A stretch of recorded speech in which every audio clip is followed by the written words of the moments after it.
SCP-096 is a humanoid creature measuring approximately 2.38 meters in height. Subject shows very little muscle mass, with preliminary analysis of body mass suggesting mild malnutrition. Arms are grossly out of proportion with the rest of the subject's body, with an approximate length of 1.5 meters each. Skin is mostly devoid of pigmentation, with no sign of any body hair. SCP-096's jaw can open to 4 times the norm of an average human. Other facial features remain similar to an average human, with the exception of the eyes, which are also devoid of pigmentation. It is not yet known whether SCP-096 is blind or not. It shows no signs of any higher brain functions, and is not considered to be sapient. SCP-096 is normally extremely docile, with pressure sensors inside its cell indicating it spends most of the day pacing by the eastern wall. However, when someone views SCP-096's face, whether it be directly, via video recording, or even a photograph, it will enter a state of considerable emotional distress. SCP-096 will cover its face with its hands and begin screaming, crying, and babbling incoherently. Approximately 1 to 2 minutes after the first viewing, SCP-096 will begin running to the person who viewed its face, who will from this point on be referred to as SCP-0961.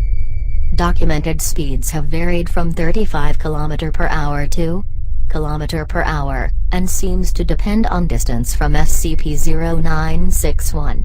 At this point, no known material or method can impede SCP-096's progress.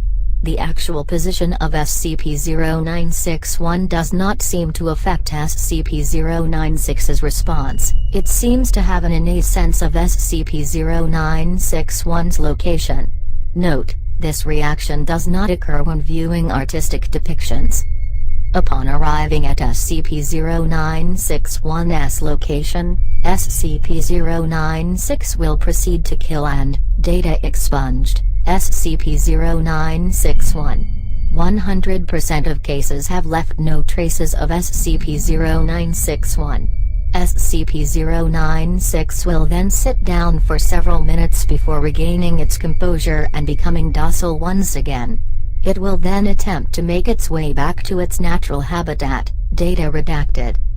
Due to the possibility of a mass chain reaction, including breach of Foundation secrecy and large civilian loss of life, retrieval of subject should be considered alpha priority. SCP-096 is to be contained in its cell, a 5 meters by 5 meters by 5 meters airtight steel cube, at all times. Weekly checks for any cracks or holes are mandatory. There are to be absolutely no video surveillance or optical tools of any kind inside SCP-096's cell. Security personnel will use pre-installed pressure sensors and laser detectors to ensure SCP-096's presence inside the cell. Any and all photos, video, or recordings of SCP-096's likeness are strictly forbidden without approval from Dr. and O5.